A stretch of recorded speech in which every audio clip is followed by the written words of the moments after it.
So this is actually my first time cooking pork sinigang and pinanood ko lang siya sa YouTube.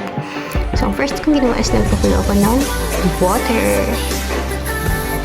So yun, nung kumulo na siya, naglagay na ako ng onion and tomato. So ayan, hintay ko lang siyang kumulo ng kumulo para lumasa yung onion and tomato. So nung kumulo na siya, iniligay ko na yung pork. Tagal na. So guys, pork yung nilagay ko kasi nga I'm cooking pork sinigang. Mekos-mekos lang ng konti. And then, cover ulit.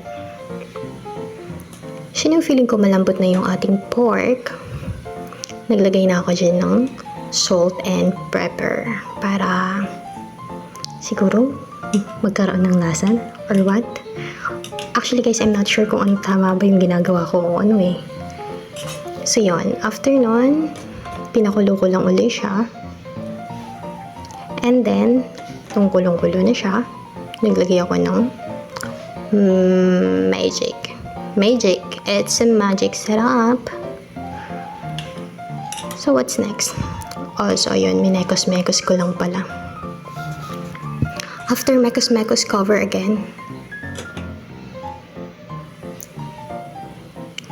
And then, nung kumulo ulit siya, naglagay na ako ng Knorr sinigang mix.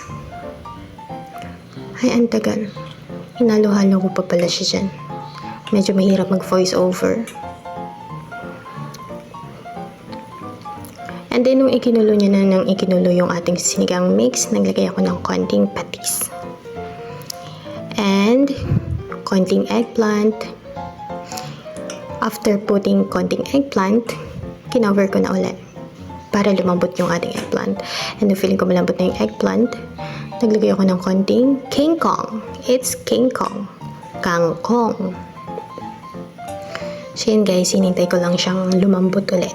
And nung feeling ko malambot na rin yung ating kangkong, naglagay ako ng konting what do you call that? Pechay. It's a pechay. Yes, dip-dip lang ng konti para mas mabilis maluto.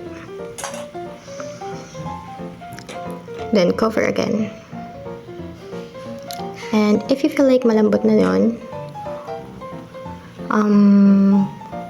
it's actually optional kung anong ilalagay niyang sili. Pero syempre, yung siling panigang. Sinigang kaya yan. Duh!